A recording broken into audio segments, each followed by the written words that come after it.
Income method से national income कैसे निकालते हैं? अभी मैंने बताया कि दो चीज बताया, क्या चीज बताया कि अगर डोमेस्टिक इनकम निकालना है तो क्या होगा, NDP at a factor cost, NDP at a factor cost, और अगर नेशनल इनकम निकालना है तो उसको क्या करेंगे, NNP at a factor cost. बस ये बात याद रखना है, कहीं भी अगर NP at a factor cost निकालने बोला है मतलब आपको नेशनल इनकम निकालने बोला है, अगर कहीं NDP at a factor cost निकालने बोला है तो इसका मतलब क्या है, डोमेस्टिक इनकम निकालने बोला है। ठीक है, इन दोनों में कंफ्यूजन नहीं होना चाहिए।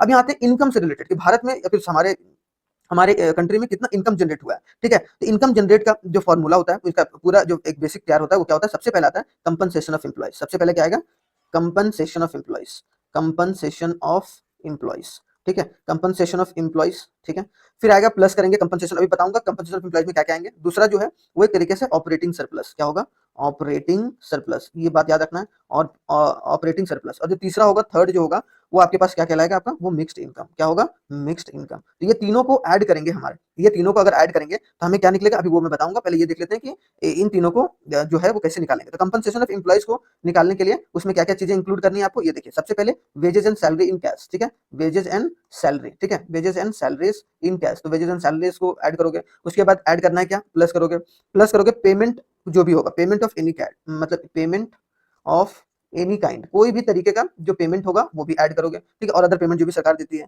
ठीक है, एम्प्लॉयर कंट्रीब्यूशंस और टू द सोशल सिक्योरिटी, क्या होगा, एम्प्लॉयर्स, एम्प्लॉयर्स कंट्रीब्यूशन जो है टू सोशल सिक्योरिटीज। ठीक है, सोशल सिक्योरिटीज ये वाला आएगा। ठीक है, उसके बाद आएगा पेंशन ऑन रिटायरमेंट, कि जो भी पेंशन होगा रिटायरमेंट पर, पेंशन ऑन रिटायरमेंट, ये सब रिटायरमेंट। ठीक है, तो ये सब हमारा ऐड होगा तो हमारा क्या होगा, कंपनसेशन ऑफ एम्प्लॉयज आ जाएगा। ठीक है, और भी अदर जितने भी एक तरीके के इनकम्स हो जाएंगे वो किसके अंदर आएंगे, कंपनसेशन ऑफ एम्प्लॉयज। अब दूसरा आते हैं ऑपरेटिंग सरप्लस कैसे निकालते हैं। तो ऑपरेटिंग सरप्लस को निकालने का जो तरीका है उसमें क्या आता है, तीन आता है। सबसे पहले आता है रेंट। ठीक है, उसके बाद आ जाएगा आपका ये प्लस करना है। ठीक है, रेंट को प्लस करना है इंटरेस्ट के साथ, इंटरेस्ट करना है, इंटरेस्ट को प्लस करना है, इंटरेस्ट को प्लस करना है प्रॉफिट के साथ। ठीक है, प्रॉफिट।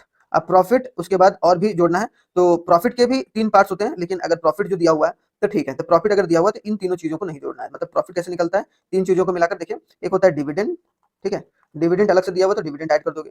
ठीक है, कॉर्पोरेट टैक्स, कॉर्पोरेट टैक्स। ठीक है, कॉर्पोरेट टैक्स हो गया, और तीसरा क्या हो गया, एक तरीके से हमारा बोलेंगे अनडिस्ट्रीब्यूटेड प्रॉफिट, अनडिस्ट्रीब्यूटेड प्रॉफिट। ठीक है, तो अनडिस्ट्रीब्यूटेड प्रॉफिट, तो ये सब सारे को जोड़ देंगे तो हमारा क्या निकलेगा, ऑपरेटिंग सरप्लस, रेंट, इंटरेस्ट और प्रॉफिट। ठीक है, जो और बाकी वेजेस वगैरह जो पेमेंट वगैरह था वो हम लोगों ने ऐड कर दिया। मिक्स्ड इनकम, और तीसरा क्या होगा, मिक्स्ड इनकम। मिक्स्ड इनकम में और सारे अदर जितने भी मिक्स्ड इनकम होते हैं कि जो भी रेंट वगैरह होगा, उसके अलावा जो मार्केट वगैरह होगा, जो भी मिक्स्ड इनकम डायरेक्टली तुम्हारा अलग से नहीं दिया रहेगा, डायरेक्टली बोलेगा मिक्स्ड इनकम इतना है, तो मिक्स्ड इनकम को जोड़ देंगे। ठीक है, तो हमारा इन तीनों को जोड़ने के बाद, ये इन तीनों को जोड़ने के बाद क्या बोला गया, कंपनसेशन ऑफ एम्प्लॉय जो कि निकलता है इस तरीके से, ऑपरेटिंग सरप्लस जो कि निकलता है rent, interest, profit, dividend, corporate tax, undistributed profit, तो इन सबको प्लस कर दिया, ऑपरेटिंग सरप्लस ये मिक्स्ड इनकम। तो ये सबको प्लस करने के बाद हमारे पास क्या आता है, NDP at a factor cost, याद रखना है। ठीक है, क्या आता है, NDP at a factor cost, NDP at a factor cost मतलब हमारा क्या निकल गया, डोमेस्टिक प्रोडक्ट। ठीक है, डोमेस्टिक इनकम निकल गया। अब जब डोमेस्टिक इनकम निकल जाता है तो बस आपको सिर्फ इसमें क्या करना है, एनएफआईए को प्लस करना है। क्या करना है, एनएफआईए को प्लस करना है। तो एनएफआईए को प्लस कर दिया तो हमारा क्या निकल गया, एक तरीके से एनएनपी एट अ